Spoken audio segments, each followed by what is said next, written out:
The paper I have, as usual, is a bit more than ever fits in the timetable, so I'm going to try to front load it a bit with some of what I'm presuming, because I've been working on these issues for quite a while about realism, about semantics, and I'm delighted to be back to work on Sellars semantics and in relation to Carnap, and very much in relation to these issues about realism that are also so fundamental in there. And I wish I could have prepared much more about his work on these issues before coming here, but I'm delighted for the opportunity to learn about and from all of you about these issues.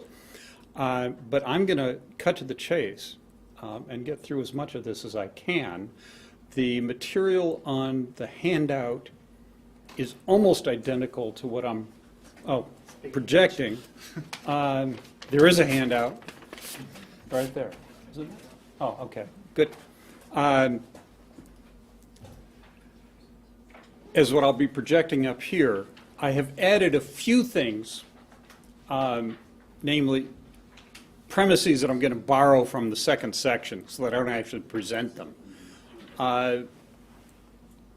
And I've come to this having been interested for a very, very long time in Carnap semantics, and if you wonder how I get in under the rug, also Kant and Hegel, and getting to the point where I needed more and better semantics than I could get from Carnap, and looking again at Sellars in those connections put a lot into focus, which I'm still working out.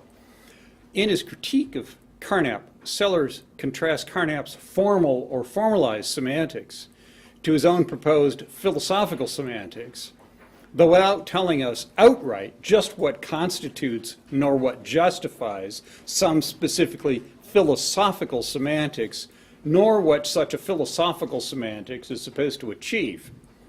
Yet Sellars does provide many of its features and characteristic analyses which stand out, I think, in greater relief when compared and contrasted both to Carnap's and to Quine's semantics in critical detail.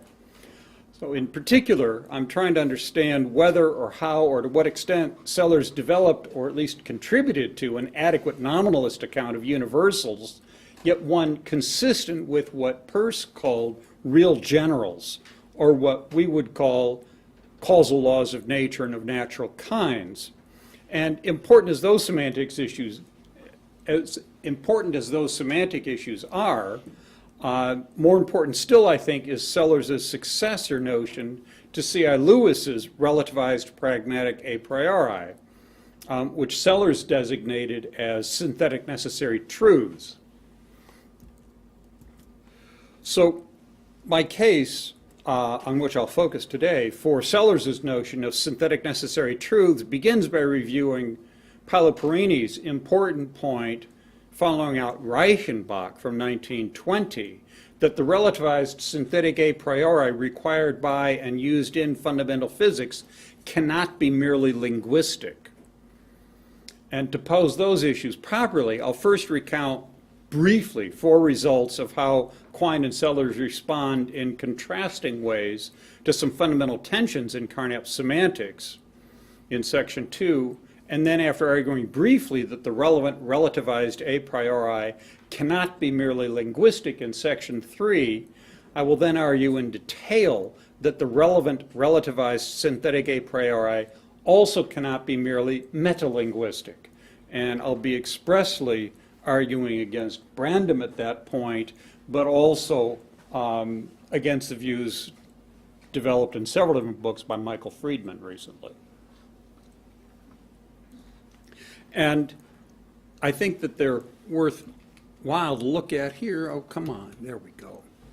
That re-examining these issues gives us really the key distinction between empiricism and pragmatism, the role of that distinction and the contrast between C.I. Lewis's robust pragmatic realism in mind and the world order and his relapse into empiricism, decade and a half later in an analysis of knowledge evaluation, It'll also give us the key contrast between the robust pragmatic realism of classical American pragmatism and metalinguistically inclined neo-pragmatism, and then enabled me to show that Sellars had developed his philosophical semantics on behalf of a robust pragmatic realism. So one central theme in this is that Sellars has made his way back to a robustly realist classical pragmatism because he had paid close attention to Carnap's use of his formalized semantics and its methodological links to Carnap's explication of conceptual explication. Now, to get us going, I'm just going to summarize very briefly 4 points from some recent work, fairly recent work of mine on this.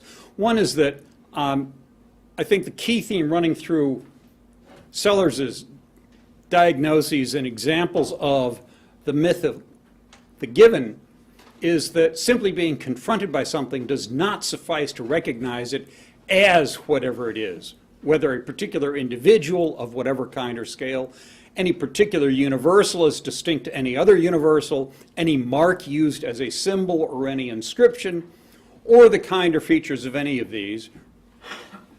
Any of these achievements requires classifying the particular, however approximately or fallibly, where any such classification involves judgment. And yes, those of you looking at the handout, this is exactly the part that's not on the handout. I figured this out on the way here, that I'd better summarize this rather than actually re-argue this case. Second point is, Sellars is famous for his dualism, facts and norms, so on. Well, he's following Kant, for classifying anything, whatever, or any kind of its characteristics as falling under any classification to constitute not merely differential response, but to constitute judgment. Whosoever so classifies something must be able to consider whether she judges as she ought. This is Sellars' insight into the fundamental, irreducibly normative character of rational judgment, constituted by assessing which judgment, if any, is proper to make in view of available information and relevant considerations. And this, of course, is a Kantian point from several different places. And third, Sellars sides with Carnap's colleague at Chicago, Charles Morris, who, like Peirce, stressed that semiotics concerns the intelligent use of signs, that is, intelligent behavior using signs, which indeed is behavioral, but cannot be explained merely causally or behavioristically, simply in terms of physical stimulus and physiological response. And also another regard in which Carnap and Sellars agree with Charles Morris is that although syntax and semantics can be formalized, they are both abstractions from the pragmatics of actual use and uses of language, and pragmatics cannot be formalized. So, on to why the relative synthetic a priori cannot be merely linguistic. I'm going to skip the part on Hugh Price, though I think you'll find that it's, a paradigm case of correlationism. Carnap's semantics views in 1950 point in two opposite directions. In Empiricism, Semantics, and Ontology, his empiricist account of ontology as always internal to one or another linguistic framework requires semantic internalism because the linguistic framework alone is to specify the relevant ontology of the relevant context of linguistic usage, including the domain of objects or particulars. However, Carnap's account of conceptual explication from the same year requires semantic externalism because only framework-independent facts, at an utter minimum, rates at which various mundane regularities occur, can provide any context for assessing whether, how, or how well a new conceptual explication improves upon whatever terms or phrases it explicates. Carnap never reconciled those two tendencies. His framework, internal ontology, however, is untenable for internal reasons, and also for a further reason, widely neglected by his successors. Carnap had recognized, indeed he insisted, that his formal syntax and his formal semantics were only two aspects of any complete semantics. The third aspect he himself called descriptive semantics. Its task is to identify which observation statements are uttered by natural scientists. What Carnap calls descriptive semantics belongs to the third class of linguistic studies identified by Morse, namely to pragmatics. Without this pragmatic descriptive semantics, Carnap's linguistic frameworks are officially and inevitably nothing but uninterpreted semi-axiomatic systems altogether lacking empirical significance or use. This is one of those features of Carnap's views that Michael Friedman chronically ignores. Now, semantic externalism is fundamental to classical American pragmatism. According to classical American pragmatism, our pragma, right? What we do, how we do it, what we do with it, and what it does to us while we're trying, that is, our practices and our procedures have philosophical priority over whatever we say about our practices, because our actual practices and procedures have, among much else, semantic priority over what we say about our practices, including our linguistic practices. In contrast, according to neo-pragmatism, what there is, what we do, what we can say, and what we can ascribe to one another as believing or claiming are all hostage to one's preferred merely conventional meta-language of whatever kind or level.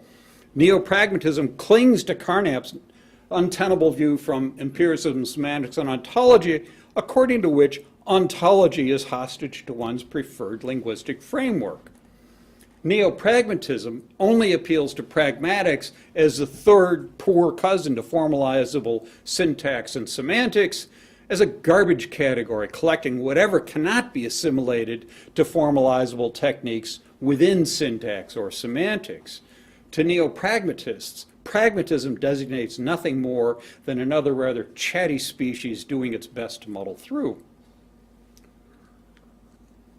The route back to genuine pragmatic realism is via Carnap's account of conceptual explication and its semantic externalism. Sellars recognized and understood this important semantic and pragmatic aspect of Carnapian explication. So now, with that as a warm-up, we can proceed with measurement procedures, conventions, and the relative synthetic a priori. A common theme, or at least a common denomination, running through neo-Kantianism, pragmatism, logical empiricism, and neo-pragmatism is the appeal to synthetic principles which are relatively a priori rather than absolutely a priori like Kant's. The point of designating a relative a priori is that the synthetic principles in question are revisable. The point of designating these revisable synthetic principles as a priori is that they cannot be established empirically because they constitute basic definitory conditions for empirical inquiry, analysis, or justification. Most logical empiricist and neo-pragmatist versions of the relative a priori are merely linguistic, as in the logical and physical rules of Carnap's linguistic frameworks, and this includes the views of Goodman, Rorty, Putnam, Carruthers, and Friedman himself. A more robust pragmatic account of the relative a priori begins with a point made by C.I. Lewis in his 1929 book that the relativity, just the sheer logic of relativity, requires relata which have their own characteristics, else they cannot even be relata.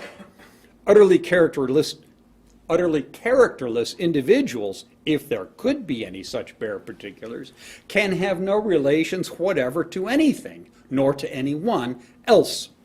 This point holds, too, Lewis emphasized, for human experience and empirical knowledge.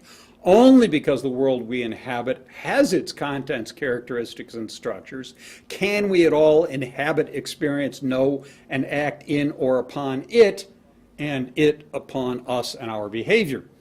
This point is significant Yet so far it's still consistent with a merely linguistic version of a relative a priori, insofar as it's consistent with the point Quine and Rorty never tired of stressing, that we could alter our linguistic practices or classifications or designations ad libitum and get our most cherished sentences to come out true, or to preserve the purported truth value of any particular sentence we wished.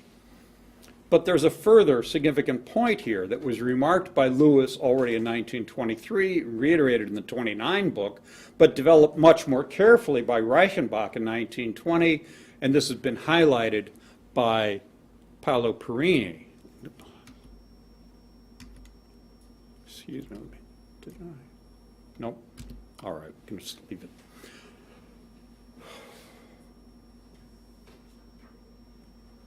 The point that Perini has been highlighting, work from early 1980 up to the last couple of years, regards the character and the status of measurement procedures in Einstein's general theory of relativity.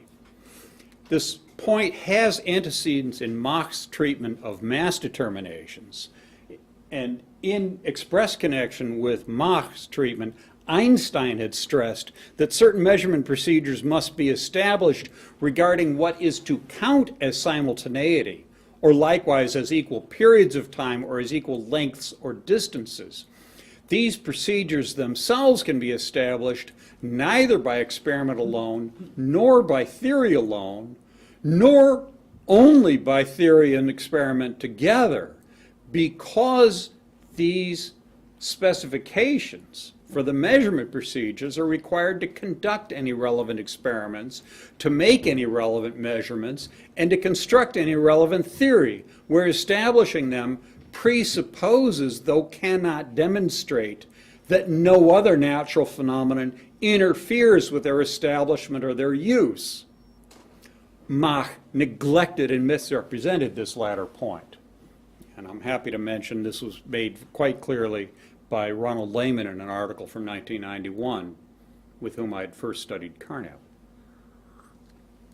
So far, this much is still consistent with a merely linguistic relative a priori, but the key point is that these measurement procedures, in Einstein's case, establishing measures of simultaneity, is that these measurement procedures cannot be set arbitrarily.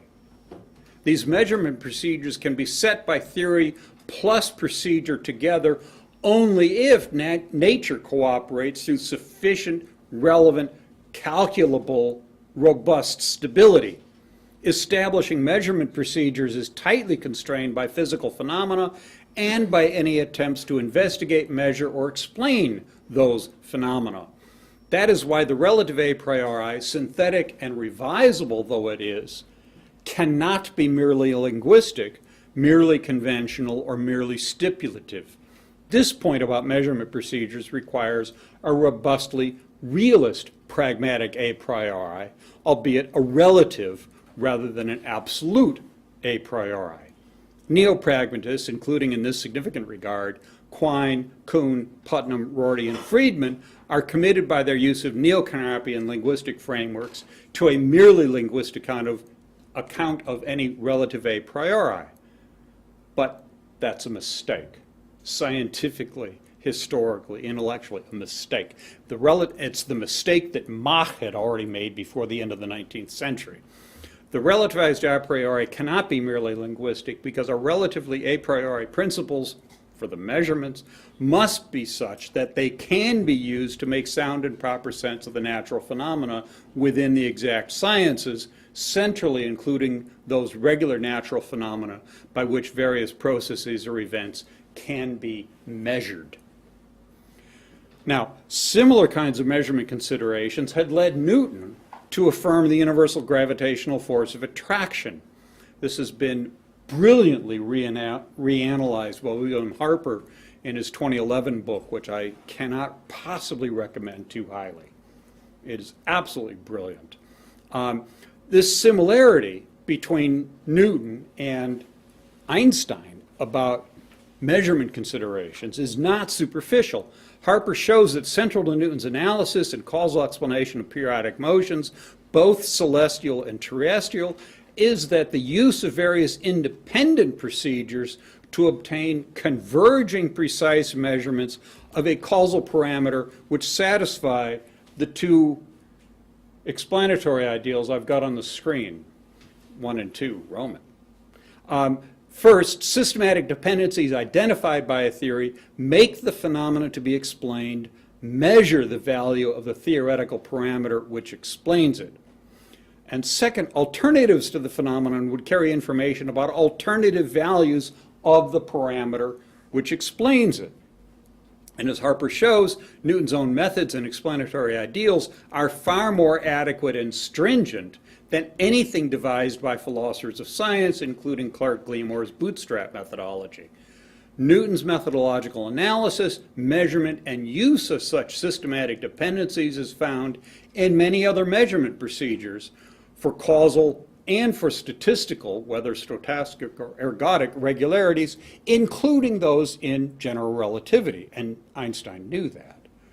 The use of successive approximations to regulate the development of both measurement and exact phenomenological description are also evident throughout Galileo's and Kepler's terrestrial and celestial kinematics. Harper shows, contra Kuhn, that Einstein's theory of relativity better satisfies Newton's ideals of explanatory adequacy than does classical mechanics, even in its highly refined late 19th century form. When provided the relevant data and analysis, Newton's ideals of explanatory adequacy favor general relativity over classical mechanics. And it's pretty clear Einstein understood that. Now,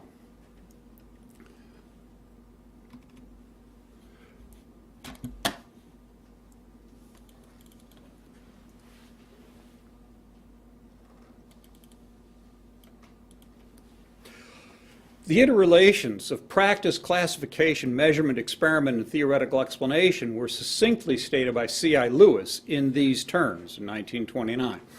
The determination of reality, the classification of phenomena, and the discovery of law all go up together. I will not repeat what's already been said about the logical priority of criteria, but it should be observed that this is entirely compatible with the shift of categories and classifications with the widening of human experience. If the criteria of the real are a priori, that is not to say that no conceivable character or experience would lead to alteration of them. This interdependence and mutual regulation appears to many philosophers, rather too glibly, to be either arbitrary, merely conventional, or else viciously circular. However, as both Peirce and Alston recognized, and long before them both, Hegel, not all forms of epistemic circularity are vicious. As Reichenbach in 1920 and as Perini rightly stressed, the relativized synthetic a priori cannot be merely linguistic. It cannot be merely conventional, because the effective use of relatively a priori synthetic principles requires sufficient, relevant, identifiable natural regularities. These considerations I'll now extend to show why the relativized synthetic a priori also cannot be merely metalinguistic.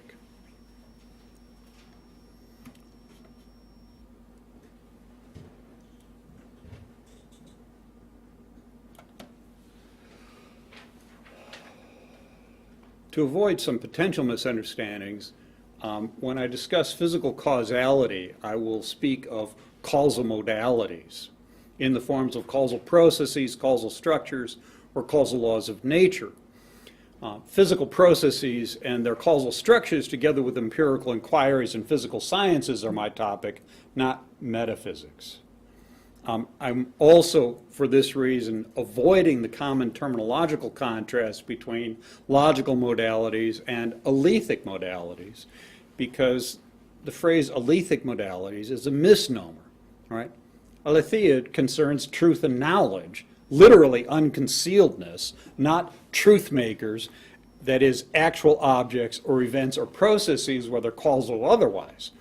Kant's account of modality as merely epistemic would be much more rightly designated alethic modality, but it is better, I think, to avoid the designation altogether. than to risk the confusions or misunderstandings it invites. Now, in opposition to empiricism and its semantic atomism, Robert Brandom in his 2015 book identifies and seeks to articulate and justify the following idea at the top of the screen. Sellars' idea is that what one is describing something as is a matter of what follows from the classification, what consequences falling on one group or another has. Now, anyone familiar with classical American pragmatism knows that the idea Brandom here attributes to Sellars is common stock amongst Peirce, James, Dewey, Mead, C.I. Lewis, and not only them. The core pragmatist idea is that the description and classification as we actually make and use them are subjunctively, counterfactually, causally structured by what we expect we can, shall, or could do with anything so described or classified, how it would respond, and how our actions and their results would develop as we execute whatever actions we consider or actually carry out. All right? This core pragmatist idea, I believe, is correct. The relevant semantic point about the meaning of our descriptive terms or the content of our descriptive classifications or concepts is both very basic and very strong. Even our most ordinary descriptive terms are modally rich, as is our use of them. Predicating any characteristic of any observed particular involves expectations of how it can and shall behave in the short, medium, and perhaps even long term, and how it can be observed to behave as we or others continue, however intermittently, interacting with it.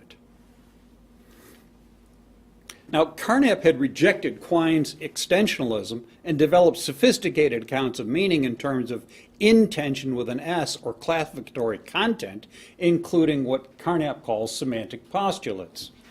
There remained a role, however, in Carnap's semantics for non-modal elementary observation predicates because all confirmation ultimately was to be based upon our use of observation terms, instances of which could be completely verified by relevant proper observations reported in simple protocol sentences. Though Carnap wisely eschewed epistemological concerns about infallibility, indubitability, and incorrigibility, his empiricist requirement of complete verification of basic observation statements requires that those statements can be made and confirmed independently of any other statements or terms. This strand of semantic atomism is constitutive of empiricist semantics. Although Carnap did not discuss whether basic observation predicates are or are not modally laden, for statements containing them to be confirmed completely, and thus independently of other statements or terms, requires that these basic empirical descriptive terms only describe occurrent characteristics of whatever is observed.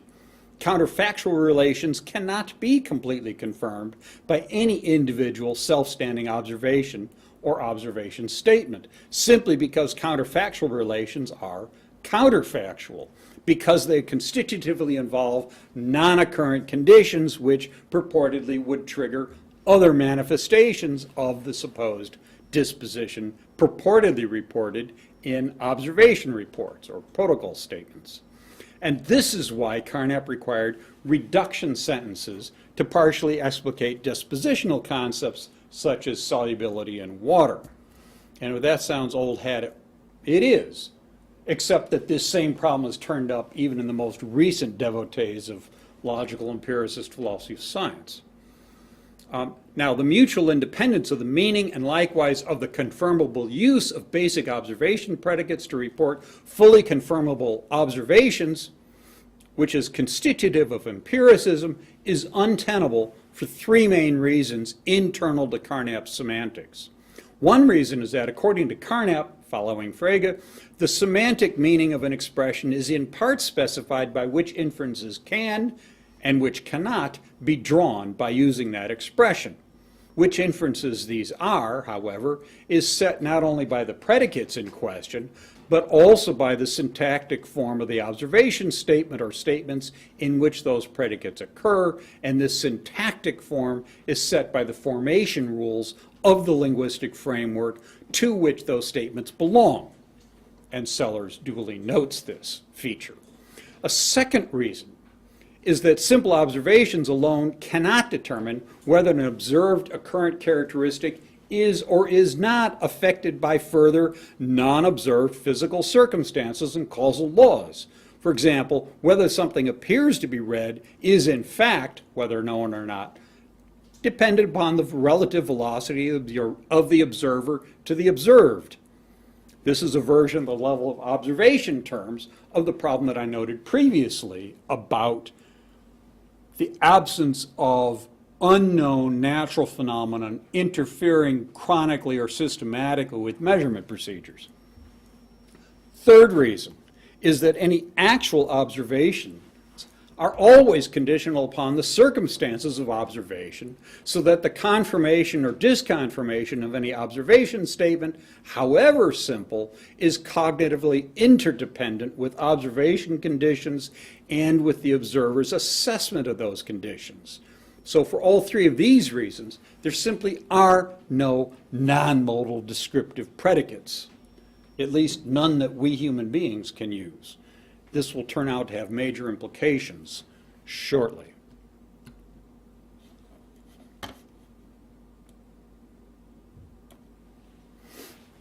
Now, Brandam's modal expressivism is designed to articulate or make explicit the modality he says is implicit in ordinary, allegedly non-modal descriptive terms or vocabulary. You know what's coming already, don't you? His point is to explicate the material incompatibilities amongst various empirical properties. In this connection, he states, the first quote on the top of the screen, square and circular are exclusively different properties since possession by a plane figure of the one excludes, rules out, or is materially incompatible with possession of the other. Square and green are merely indifferently different in that, though they are distinct properties, possession of the one does not preclude the possession of the other. An essential part of the determinate content of a property, what makes it the property it is, and not some other one, is the relations of material, non-logical incompatibility it stands in to other determinate properties. For instance, shapes to other shapes and colors to other colors. All right, these observations are correct so far as they go. However, they neither require nor do they justify any specifically expressivist, inferentialist semantics, regardless of whether the extent to which it may be either metalinguistic or pragmatist. Brandam seeks to articulate these sorts of material incompatibilities by using sentential negations. Sentential negations, however, only provide bivalent distinctions between any predicate term and its negation.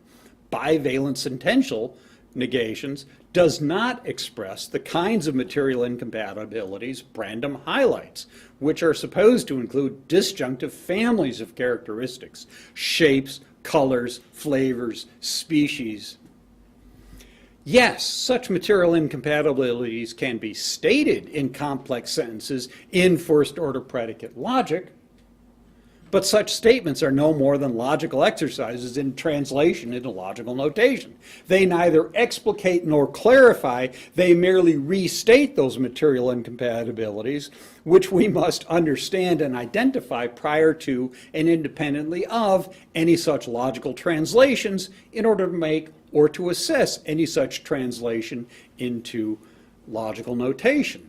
To properly grasp and formulate the disjunctive relations among families of characteristics, Kant did not treat negation truth functionally and insisted upon the logical distinctness of what he called the infinite negative judgment, right, which excludes a particular from an entire class of mutually distinct characteristics. Now, Brandam stresses that inferences involving dispositional properties and most material inferences are non-monotonic. Here's the next statement in the middle of the screen now. The subjunctive conditionals associated with dispositional properties codify inferences that, like almost all material inferences, are non-monotonic. That is, they are not robust under arbitrary addition of auxiliary premises. Brandom is correct that material inferences, and especially those involving causal dispositions, are non-monotonic.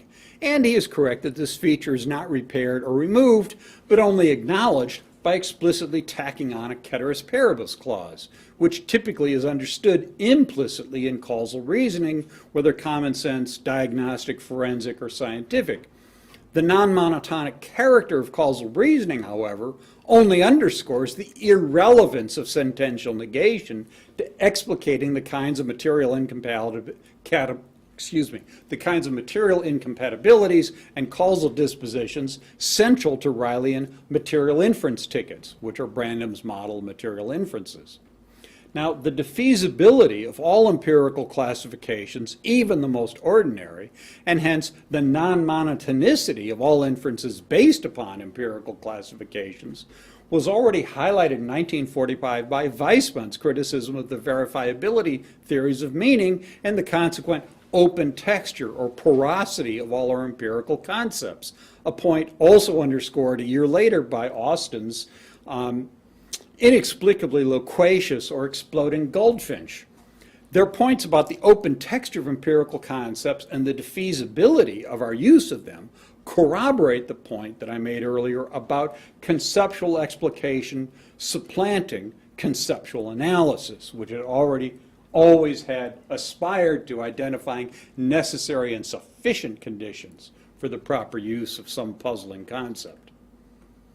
Now, Goodman had made a general case about counterfactuals, which von Frosten had used to support his constructive empiricism. The general case about counterfactuals was reaffirmed by Hempel in 1988 when announcing the demise of logical empiricist philosophy of science, well after these points had been developed by Frederick Will, 1969, to argue for semantic and mental content externalism, and again for robust pragmatic realism. Now, perhaps Brandom is correct that a substantial body of literature on dispositional causality neglects the non-monotonic character of any actual empirical statements about dispositions, but apparently both he and those unnamed authors neglect long-standing achievements within philosophy of language, philosophy of mind, epistemology, and philosophy of science. And I think I know why he's ignoring this. And that's what I'm calling his lingering logicism. Although Brandom repudiates the anachronistic extensional quantificational reading of Frege's notation in Begriffsschrift, Brandom inherits from his reading of Frege, I'm saying from his reading of Frege, not from Frege, the ideas that modal force lie in the relations between concepts expressed by generalized conditionals, insofar as, and here's the quotation now at the bottom of the screen, Frege's generality locutions codify relations we think of as intentional with an S. Fregean logical concepts are indeed second and higher order concepts, but more than that, the universality they express is rule-ish. Frege's logical vocabulary permits us to assert necessary connections among empirical concepts that themselves can only be discovered empirically, physically or causally necessary connections. Now, whether Brandom uses or misuses Frege's Schriften, I won't explore here. Important presently is Brandom's neo-Fregean, neo-pragmatist, metalinguistic, inferentialist account of physical modality, which he calls his modal expressivism. Its key ideas Brandom extracts from Frege's Begriffsschrift in these terms. Oops, just one is enough. The first full passage on the screen now. The necessity, whether natural or rational, of the connections between empirical concepts is already contained as part of what is expressed by the logical vocabulary, even when it is used to make claims that are not logically, but only empirically true. The capacity to express modal connections of necessitation between concepts is essential to Frege's overall purpose in constructing his Begriffsschrift. Its aim is to make explicit the content of concepts. Frege understands that content is articulated by the inferential relations between concepts, and so crafted his notation to make those inferential connections explicit. Now, I ask, can logical notations be used to explicate causal modalities? Yes. Are they useful for such explication? Not very. Are they required for such explications? Not at all. Brandom thinks otherwise due to an unacknowledged relic of empiricist semantics. Brandom observes, this is the last full paragraph here, or passage here, we philosophers and logicians do not have very good conceptual tools for dealing with the non-monotonicity of inferences and of the conditionals that codify those inferences. Improving those tools is a central philosophical challenge, particularly but not exclusively for semantic inferentialists. The current primitive state of our thought about the phenomenon of non-monotonicity is, however, no reason for ignoring it. The literature that addresses the relations between dispositional properties and subjunctive conditionals would be very different if those conditionals were thought of as non-monotonic, as I think we ought. Well, I'm sorry. There is simply no reason whatsoever to expect illumination about robust subjunctive conditionals used in causal contexts from philosophical semantics and not from philosophical logic. As Alan Chalmers has made abundantly clear, there are excellent reasons why scientists, rather than philosophers, gain knowledge of atoms. And as Bill Harper has made abundantly clear, there are excellent reasons why scientists, rather than philosophers, devised robust methods for the development, refinement, assessment, and justification of dynamic causal theories which precisely measure the forces in question. There are two related points here. On the one hand, scientific disciplines have developed many diverse, reliable methods of empirical research for examining, identifying, and by many methods measuring natural and even social phenomena. And on the other hand, there is no reason to expect some specifically logical procedures to illuminate scientific methods or findings, because no strictly logical procedures are sufficiently subtle to capture semantically and quantitatively refined, fine-grained, analytical and quantitative methods of the sciences. You can't replace mathematics with however much logic you want to throw at it. Much less then can you use logic to clarify them. Logic in any of its rigorously defined forms, which is to say in any of its forms, requires monotonicity.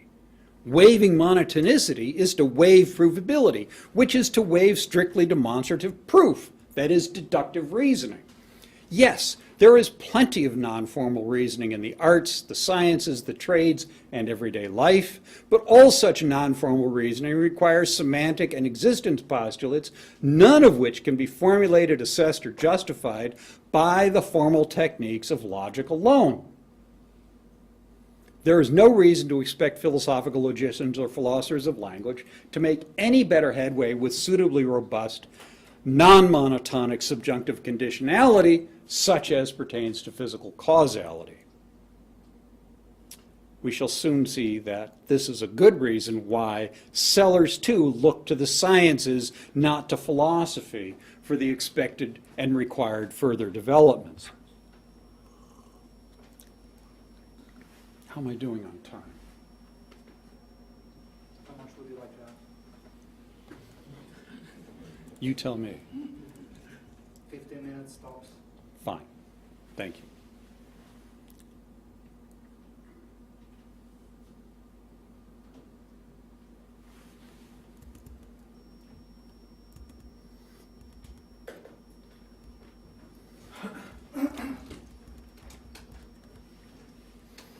I'm not even halfway done grinding Brandom on this one, but I'm going to cut it to the Sellars.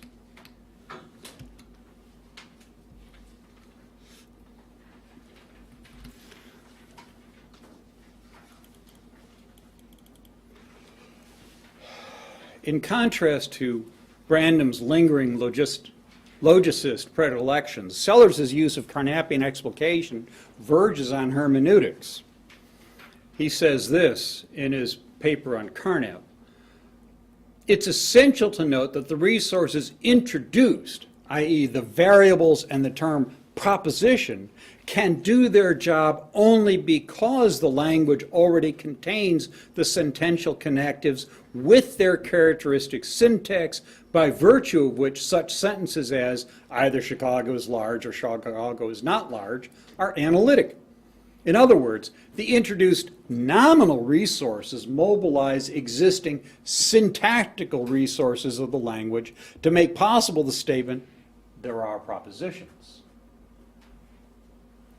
Now, this point is really worth emphasizing because it shows how Sellars appreciated this feature of Carnap semantics that Quine never got, and neither, by the way, did Brandom. Right? Carnap was always happy to use one or another natural language as an informal meta-language for constructing and assessing and developing any one of the linguistic frameworks, or even the semantics and syntax for linguistic frameworks, as he chose. And it was exactly Carnap's unconcerned appeal to informal natural languages for that use that drove Quine around the bend. Carnap had that one right, though, and Sellars knew why. Right? Sellars clearly recognizes that we are able to state explicit definitions only because we already are competent speakers and thinkers. This point holds both with regard to ordinary language and to any explicitly stated meta-language or linguistic framework. This circumstance appears to be a predicament, as it did to Quine, only if one denigrates ordinary or any lower level order language by insisting that these can only be fit for use if, when, and insofar as they are specified by an explicitly defined meta-language. Sellars is committed to the semantic externalism required by not only Carnap's but also Kant's method and practice of conceptual explication, which is also characteristic of classical pragmatism in its realist strands from Peirce to C.I. Lewis and later to Fred Will.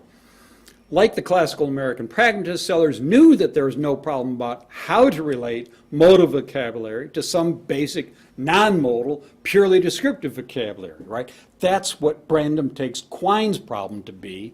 Brandom's finally going to solve it, but I'm sorry, it's a solution looking for a problem for itself.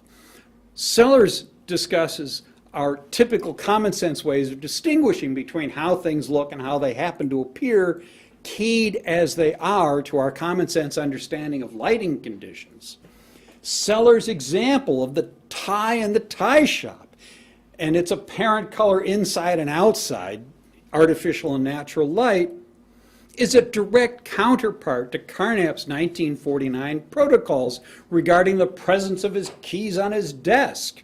And Sellars' example makes plain that even the simplest observation report is not made in isolation from other considerations regarding one's observational circumstances, nor from one's corrigible understanding of the character and characteristics of whatever one observes.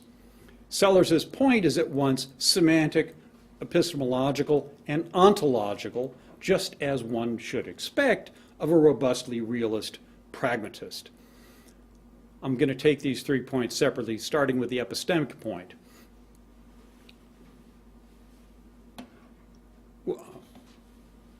All right, come back. I had noted earlier that Carnap's empiricist semantics must maintain that basic observable predicates can be used in protocol statements, each of which can be fully confirmed or disconfirmed independently of any others. This cognitive justificatory independence is the Achilles heel of empiricism. And in Analysis and the Knowledge of Evaluation, Lewis formulated that point in these terms. Oh, come on, it's got to be in there someplace. Yes.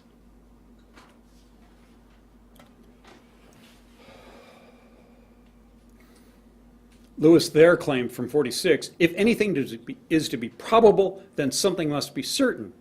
The data which eventually support a genuine probability must themselves be certainties. We do have such absolute certainties in the sense data initiating belief and in those passages of experience which later may confirm it. But neither such initial data nor such later verifying passages of experience can be phrased in the language of objective statement, because what can be so phrased is never more than probable. Our sense certainties can only be formulated by the expressive use of language, in which what is signified is a content of experience and what is asserted is the givenness of this content. Now, I'm going to neglect for now the initial allegation about how any probability requires some certainty, and further note that any relevant certainty does not require sense data or any special forms of mind dependence. The key point that's at work here is these alleged empiricist certainties are obtained in exactly the way Descartes did, by defining, as he did, sensing strictly speaking as whatever he seems to sense, seems to see, seems to hear, seems to feel, nothing more, nothing less, and nothing other than exactly that. Right, second meditation. This is to assimilate the alleged object of perception to the propositional form of whatever one takes oneself to perceive at that moment. Such certainties must be momentary, and they must be indicative. They must be momentary because whatever now appears to one may change unexpectedly at any moment in some apparent, if aberrant, way. And they must be indicative. They must concern only manifest occurrent qualities and merely apparent quantities, expanses, or shapes, because any dispositional characteristic may manifest itself differently in different circumstances or on different occasions, none of which can be apprehended presently. Certainly not in or by merely apparent experience. These alleged claims about mere appearances are certain and infallible only because they are by definition stripped of any and all implications for anything not presently apparent now within that same experience. That is to say, that same appearance and to whomever it so appears. This cognitive justificatory point, and it alone, requires any empiricist supposition regarding the mutual independence of observation predicates and individually completely confirmable or disconfirmable protocol sentences.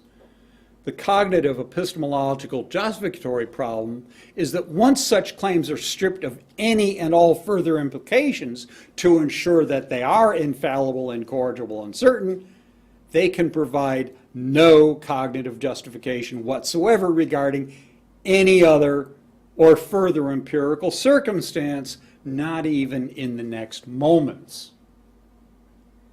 This epistemic point holds independently of semantic issues about the language purportedly used in formulating any looks talk. The complementary semantic or conceptual point is the following. Our ordinary descriptive vocabulary is modally rich insofar as predicating any characteristic to any individual uses the material mode of speech, the thing language, as Carnap called it, in which we discuss perduring objects and their features. Any merely momentary fleeting appearance of something or other we do not ordinarily regard as the perception of one of its features.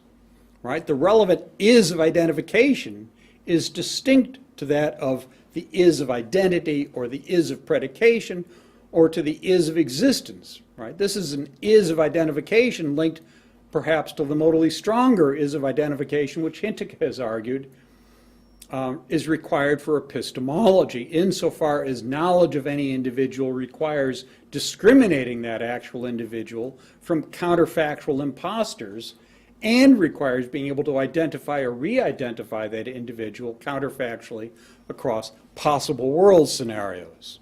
in which that individual recurs, though in different circumstances than it actually inhabits. Now, the is of identification used in attributing any observed characteristic to any observed particular is modally rich insofar as it constitutively, if fallibly and corrigibly and indefinitely, that is, indeterminately regarding duration, attributes that characteristic to that particular as one of its perduring, if perhaps also transitory, characteristics. As Sellars was fond of stressing, Bill DeVries tells me, to be is to have power, which involves persisting over some period of time within some region of space and effecting results, right? To be is to make a difference. And these include observable effects. Accordingly, not only are our ordinary descriptive terms modally rich, so is our use of them in any actual knowledge of any actual individual. Everyone's favorite example of a sensum, right, some afterimage, is modally structured insofar as we expect it to fade within minutes or moments. If it doesn't, we seek medical attention or perhaps await the dissipation of intoxicants. Right? Even looks talk about colors or sounds talk about audition is materially modally rich because it connotes that if we change our perceptual circumstances by changing the lighting or changing our velocity relative to the source, we anticipate corresponding changes in its sensory appearances. So our perceptual behavior is fundamental to distinguishing and to cognitively exploiting the distinction between the subjective order in which appearances happen to occur to us, and the objective order in which worldly, natural, or social objects and events transpire. Hume stumbled over this distinction when a porter delivered to him a letter in his upper story apartment. Kant exploited this distinction in his appeal to our bodily comportment in his examples of perceiving a house, a sailing ship, or the earth and the moon in the third analogy. Pragmatic realists appeal to our behavioral expectations in determining what things are, and are adapting our behavior, our expectations, and our classifications to how things respond to our dealings with them, including our classifications and misclassifications. Last point, and I'll finish. Underlying all of these epistemological appeals to the cognitive significance of the modally rich structure of human perception, of its typical objects, and of our use of descriptive classifications and predicative attributions is a basic point regarding sensory reafference. Through sensory reafference, organisms distinguish between changes in their sensory intake which are due to the surroundings and those changes in their sensory intake due to their own behavior and comportment. Neurobiologist Bjorn Brems reports on the fundamental role of sensory reafference identified by recent research, much of it his own, on the behavior of invertebrates, including snails, worms, and fruit flies. This research reveals, the summaries on the screen, a general organization of brain function that incorporates flexible decision-making on the basis of complex computations, negotiating internal and external processing. The adaptive value of such an organization consists of being unpredictable for competitors, prey, or predators, as well as being able to explore the hidden resources of the environment deterministic automats would never find. At the same time, this organization allows animals to respond efficiently with tried and tested behaviors to predictable and reliable stimuli.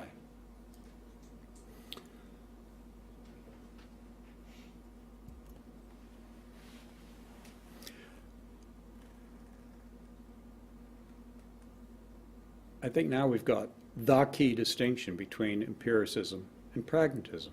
Empiricism seeks to identify descriptive terms which can be used in protocol sentences which can be conclusively confirmed or disconfirmed individually by simple perception. And then you wind up with Quine's problem, not being able to figure out where the modality went. This cognitive requirement dictates a fundamental role for semantic atomism, specifically requiring non-modal basic descriptive terms. To both empiricists and to neo-pragmatists, pragmatism is merely pragmatics, the morass of linguistic phenomena which defy assimilation to formalizable syntax and semantics. There are, however, no such predicates known to humankind. If that entails that there are some logicians who are inhuman, so be it.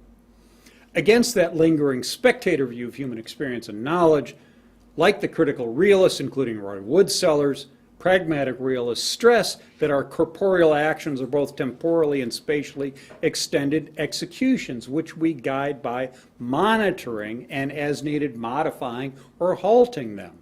No elementary non-modal descriptive predicates, nor modally desiccated descriptive predicates, presently seems like, are required for knowledge, and no elementary apparent certainties are required for knowledge, because our experiences, our techniques, our classifications, and our theories are all corrigible and not merely fallible, if we but attend with discernment to how our experiences of things unfold as we proceed upon our fallible habits, expectations, and corrigible theoretical and practical understandings, including classifications, or intention with an S, all of which are rooted in our corporeal embodiment in our natural and social environs.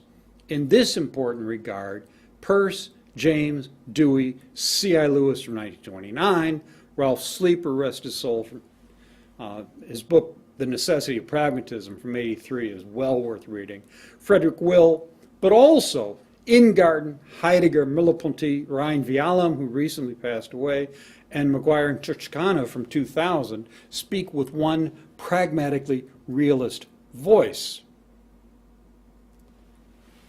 Appreciating understanding, I'll skip that, but I think that Sellars too is exactly in that same line.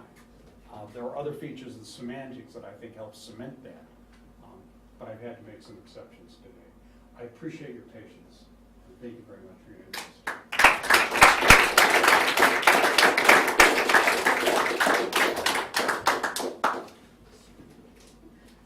Hey, Ken, I was just going to try to make out that random isn't as bad as we were saying.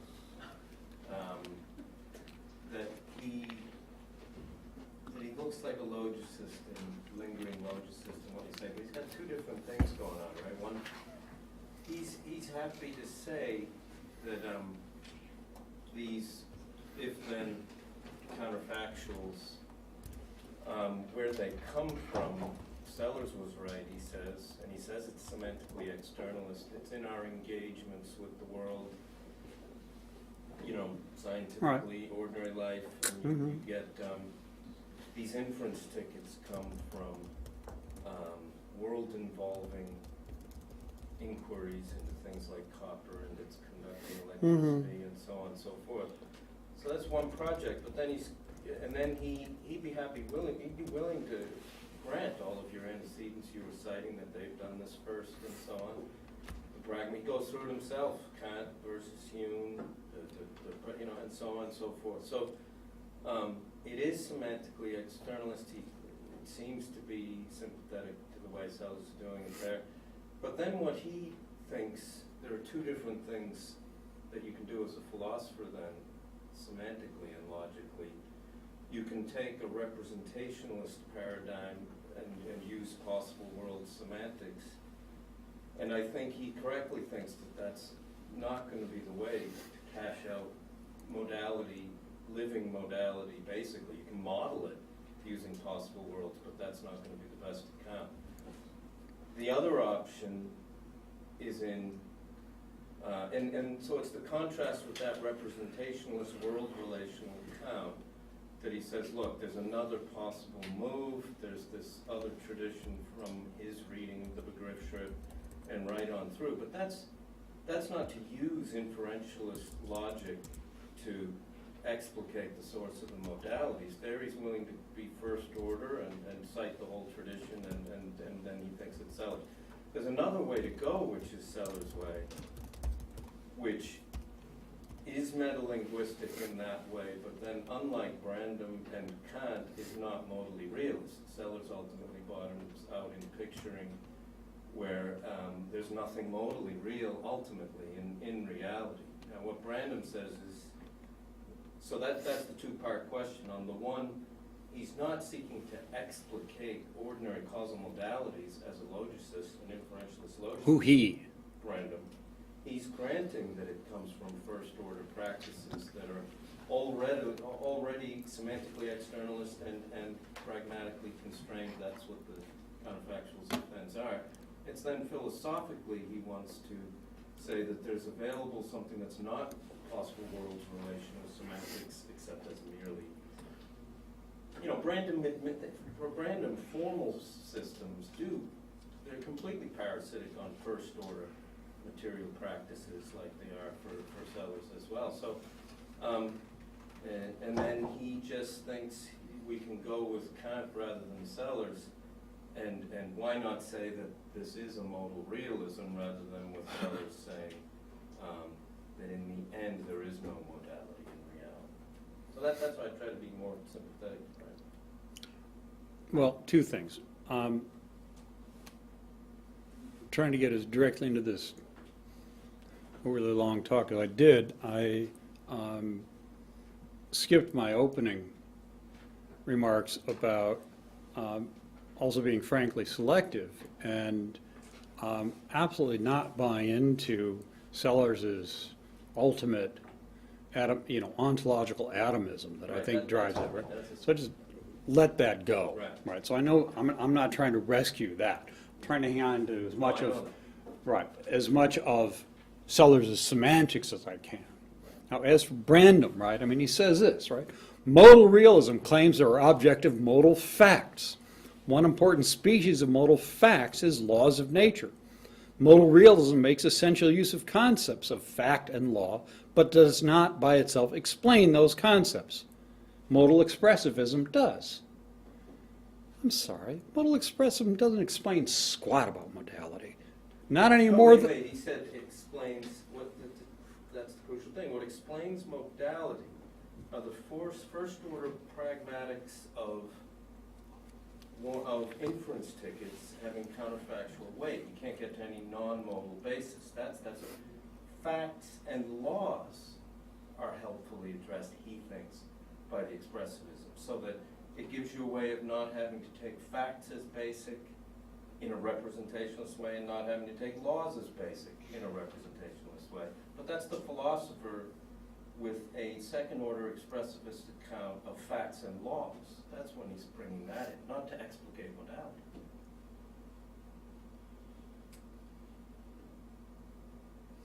Sounds like 6 of one, half dozen of the other right now. I mean, this is just one of quite a number of passages from Brandom that I skipped. The other thing is that all of that stuff about, how he's going to come in with some kind of modal expressivism that's going to address these issues of non-monotonicity, I'm sorry, that's a pipe dream. But he takes non-monotonicity as basic at the first order level again, just like the modality. That Yeah, goes but he's got nothing to add.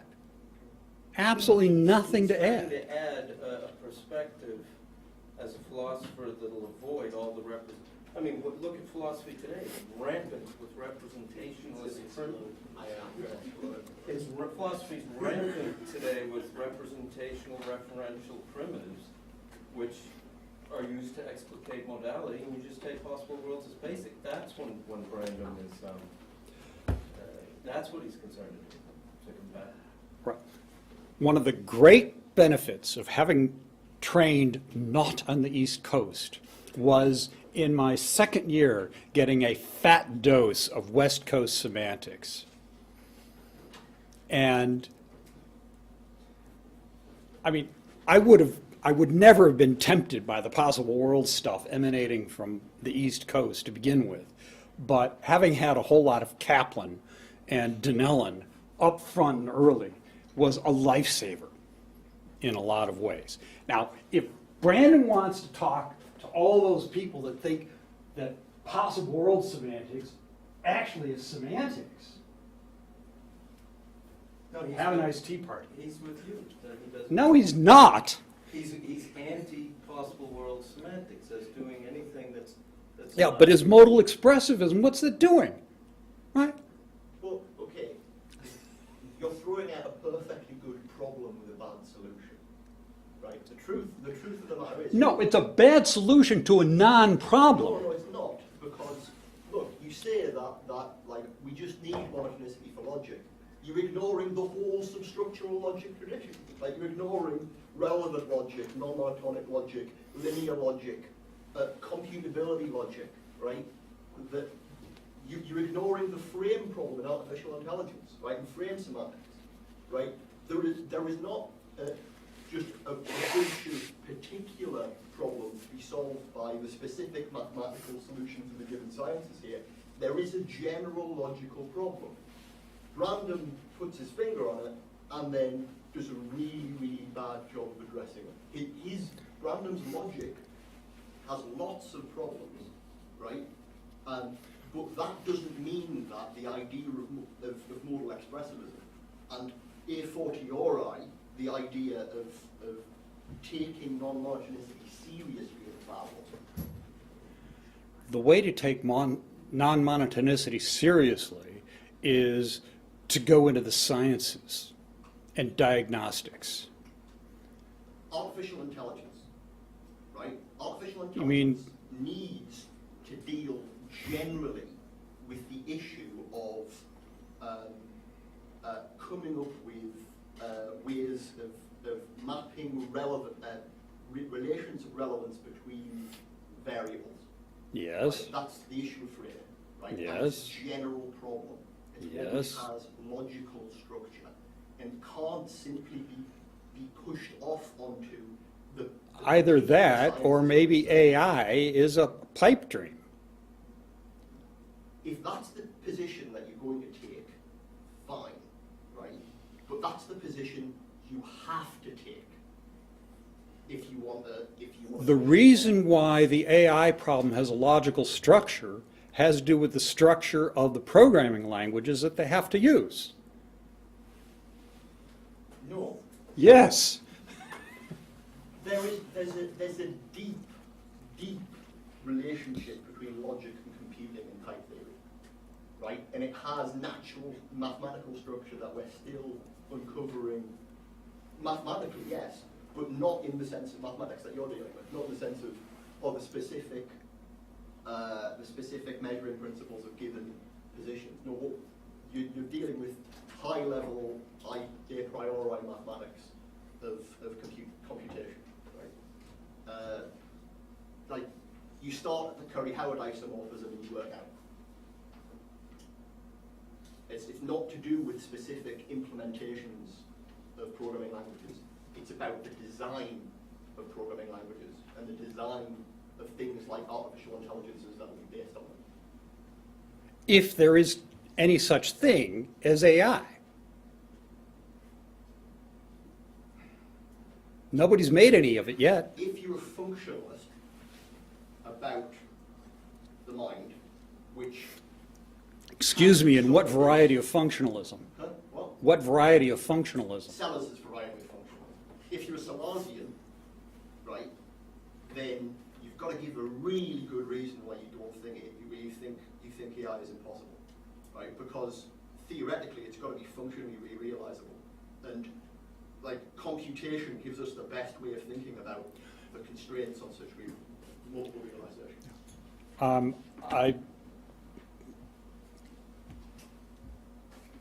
I think what Sellars has to say about functions commits him to a lot less than that and gives him a lot more elbow room. And it's a good thing. It's elbow room for preserving some kind of mystical, No, non-decomposable. not mythical. We need much better biology than we now have. Vastly better biology than we now have, to better understand how actual organic perception works. And then we might have a better idea what we could mimic I think with all the programming. I think we found your pink ice cube.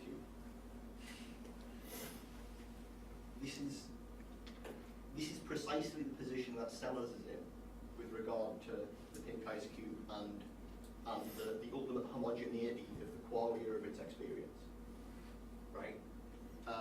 He has to appeal to, oh, well, there's got to be some new framework in the scientific image that's going to explain this fact. And I think the correct answer to Sellars, which is Jim's answer, is that this is just a bad analysis of the issue. Mm-hmm. But I think we're in an analogous position here, which is, again, appealing to some kind of ineffable feature of intelligence, right? In order to defend against modal expressivism rather than simply admitting that Brandon's approach to modal expressivism is bad. Well, as for the physicalism and pink ice cubes, I'm with Jim on this one. That Sellars should not have gone in for the kinds of reductionism that were so prevalent at the time within the sciences. And Sorry, right? So I should just follow up a bit, hopefully, kind of, I'd like to ask, it might help the debate. When you say, I mean, I appreciate what I think are your reservations. Let me ask you this: is in a way, like the problem with Brandon would be, and it's people like Carl Sachs have made this objection before, is that the simple kind of there's a dichotomy between simple kind of reliable responsive differential dispositions, or DRDs, which are ubiquitous. On the one hand, that's all that you need to constitute sentience, and then you've got kind of conceptual classification for kind of for sapience. And the claim would be that there's this is an implausible, however much Brandon wants to disavow dualism of fact and norm, or of mere problem solving, biological problem solving and rationality. He can't really articulate the two levels because now when you point to for instance, the quotation from the neurobiologist, when you point out to these examples of the way in which scientific description and explanation gives some kind of explanation of modality, of the kind of the fine-grained structure of modal description, or modal understanding of how things, the dispositions, the complex dispositions that physical objects have in the world.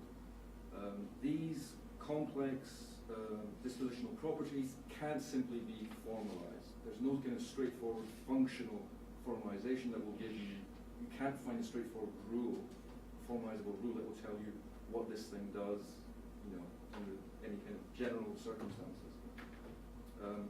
But then, in order for a scientist, in order to maintain, Sellars still would grant you this, but still wants to maintain the distinction between reasoning, between thinking, conceptualizing, and mere, intelligent behavior, rather than genius. And isn't it, the claim is that although organisms have these incredibly kind of, finely honed, sensitive, adaptive, dispositional capacities, okay, that allow them to kind of to respond to complex, unpredictable features of their environment in a whole range of unpredictable circumstances. What they also have is the capacity to kind of to reflect, to think about, to conceptualize their own behavior. So it's the reflexive capacity of behavior that allows you to come up with a rule that governs rules. Hence the distinction between games and metagames. Isn't this what you need? So Sellars, this is why Sellars would say that you can't simply, in order for science to be able to allow us to describe and explain how we're able to do the things we do, and things that, in order to revise the basic descriptive concepts we have to classify objects in the world, we have to be able to engage in this kind of this meta level, this reflexive dimension of where we use rules to revise rules, use concepts to revise concepts.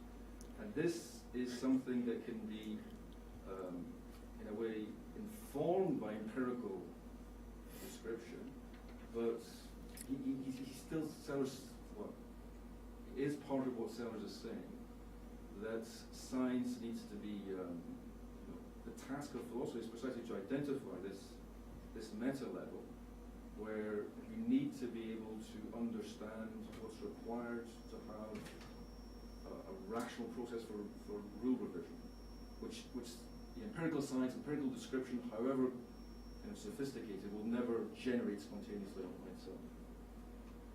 Yeah, it's partly because the rational rule revisions are always done with regard to a variety of relevant rules, but as never simply a function of those rules. Right? That goes back to this point. Right? And that's Kant, straight out of the first critique. Right? It's not judgment unless a person making that act can assess whether she judges as she ought in view of the available relevant information, classifications, circumstances, all the rest of that, right? And it's that fundamental normativity of self-critical reasoning that makes for judgment and makes for the assessment and revision of rules possible, but not, as your formulation suggested, by revising rules on the basis of other rules. Right? There ought to be a complex of rules involved, but the revisions, rational, justifiable revisions in those rules, typically not any kind of algorithmic function of the batch of rules that are brought in. That's a question. Then what constitutes the rationality of the revision if it's not rule-driven? Whether the ultimate judgment makes better sense than was available according to the available rules. So by what standard does something make sense? That there is no, look, you're asking for rules where there can't be any. Right?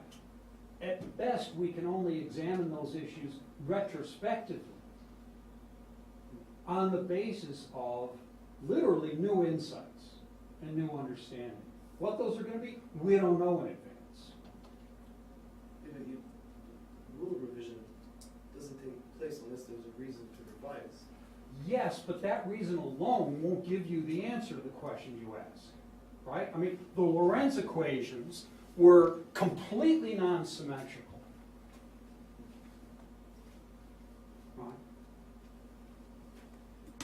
Whether a bar magnet moved with regard to a coil, or whether a coil moved with regard to a bar magnet, generated the same amount of current, same waveform, all the rest of it, same amplitude.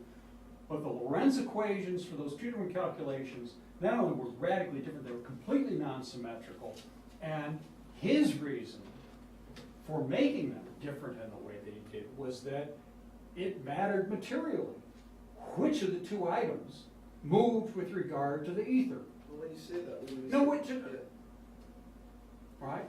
Now, that's Einstein's point of departure, right? This is not a secret. That's Brandon's bread and butter too. I mean, the material they had. I mean, how do you register that intellectually? The material difference. I mean. Brandon isn't helping us understand any of this old history.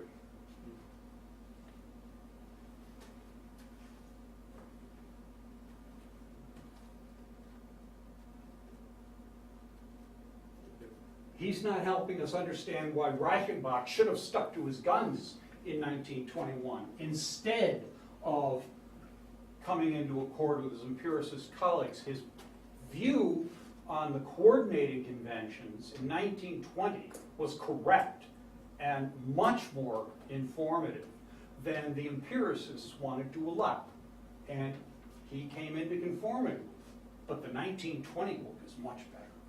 It's much better physics, and it's much better philosophy of physics. And it's much better methodology.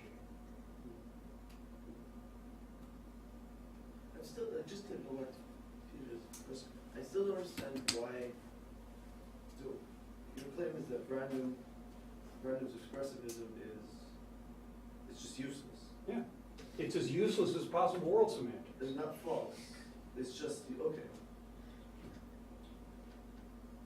What if there's something that is intrinsically logical that needs to be explained? I mean, because you said that, so material, so if something's circular, it's not square. And he said that he puts these down in terms of. What I said was that yeah. the kinds of material incompatibilities that he's interested in are not, they can only be restated but not explicated using sentential negations, because sentential negation. It's a bad explanation. It's not that. It's not even a bad explanation. Well, it's inadequate, surely, if you put it this way. But I don't understand why the problem's not a real one.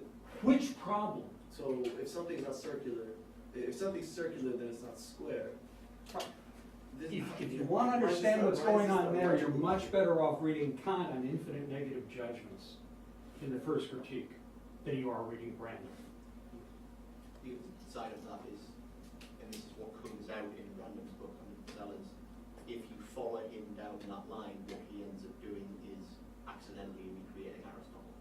Like basically, what he shows is you can get Aristotle out of these judgments, but why would you want to be David Wiggins again? Exactly. Basically. If you want to see the logic done right, read Michael Wolff,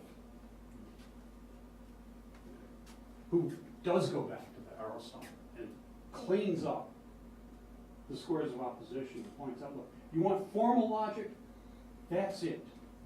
You get the squares of opposition, and those you've got provability solely on form. And beyond that, you need existence or semantic postulates of just the kinds Carnap talks about. And that's fine, but those existence and semantic postulates are not accessible solely on the basis of formal logic. Now, I'm happy with that. I'm as happy with that as Carnap was. And C.I. Lewis, who noted the same phenomenon. And those existence and semantic postulates get revised a lot. This is one of the things that happens in science and the history of science. But strict deductive logic requires strong formality requirements. And everything else brings in semantics and existence postulates that aren't assessed strictly in terms of deductive provability. And Brandon's modal expressivism isn't helping us get around that at all.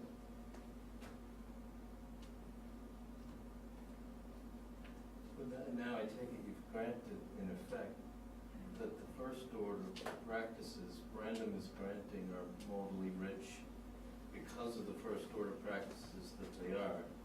And now we're assessing possible Because of worlds. what it takes for us to identify and individuate even common sense objects in our surroundings. But that's his point. That's his anti-Humean point. But now you're granting that then we have Brandon's incompatibilist semantics, which may or may not be a good way to go. We have possible world semantics, and we have the sort of things you want to appeal to. But that's fine.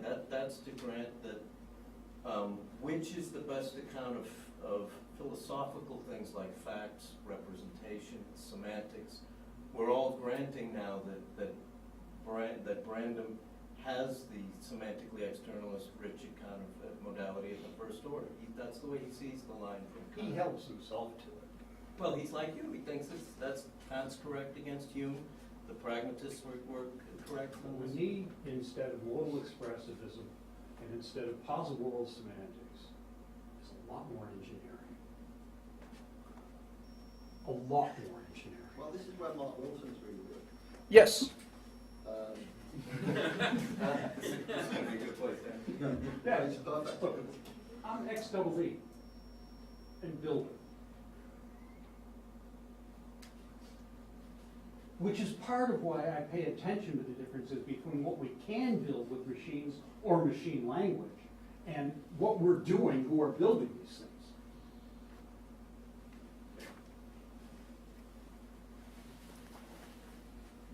One way to reframe what's going on with Brandon, which might be helpful at this point, right, is, and this is not something that's in Brandon, but it's a better way of read. So Brandon has this hierarchy of inferences from making it explicit, which occasionally reappears. So he has this difference between modal incompatibility inferences, committed entailments, and permissive entailment, right?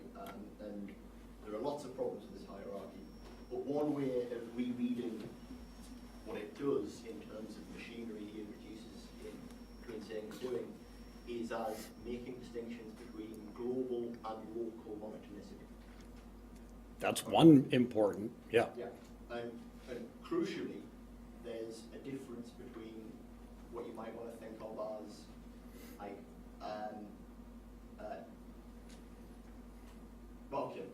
crucially, the only thing that is properly globally monotonic is basically maths, right? Pretty much. And in fact, if you look at random semantics for modality, like the S5 modality he gets in, which is incredibly boring. Whose semantics is S5? Randoms. No, C.I. Lewis. Well, no, S5 is C.I. Lewis. Yeah, no, it's just that random semantics turns out as S5. Right? I'm not saying he invented that, that's just the semantics he ends up with, right? But it's a very painfully boring modal semantics, right? Yeah. And it's boring because... Although, at least it has some structure to it, which is more than can be said for most of the stuff coming out of modal metaphysics. Yeah, but the thing is, the only thing it's good for is explicating mathematics. The only kind of necessity it deals with is completely globally monotonic inference, right? But, as you understand, as soon as you get even to physics, as soon as you're even as soon as you're dealing with... As soon as I'm dealing with this. Yeah, but what I'm saying is, inferences within physics, they can look really, really monotonic, but they're still only locally monotonic. There's still going to be diffeasors to them. It's just that. Okay, and that's partly because the semantic and existence postulates are rich and have been chronically neglected by formalizing philosophers. Yeah.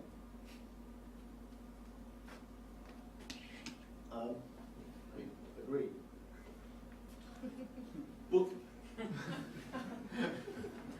interestingly, there might be something general to say about that difference. There might be something general, logical to say about what that locality consists in and how we think about it. Might be general, I'm less optimistic about it being logical. Relevant to logic, yes. You might just be splitting hairs over what logic is at this point. But that's fair enough.